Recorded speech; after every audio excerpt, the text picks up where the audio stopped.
आवश्यक। वास्तु अनुसार केउ मासरे घर तैयारी कले केउ फल मिलता है आसंतु जानिबा। घरर मुख्य द्वार सर्वदा पूर्व किंबा उत्तर दिग आड़कू रहिबा उचित। बैशाख मासरे घर तैयारी आरंभ कले धनरत्न लाभ हेबा सह उन्नति मध्य होइथाय।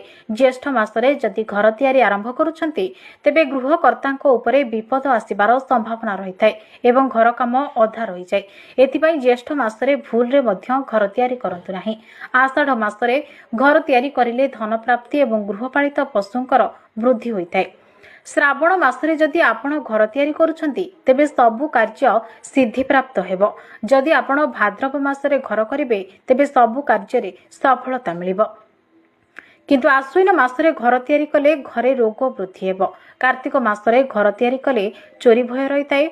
मार्गशीर मासरे घर तैयारी कले धन धान्य रे वृद्धि होइताय। मार्गशीर मासरे माता लक्ष्मीकर पूजार्चना होइताय। एणु मार्गशीर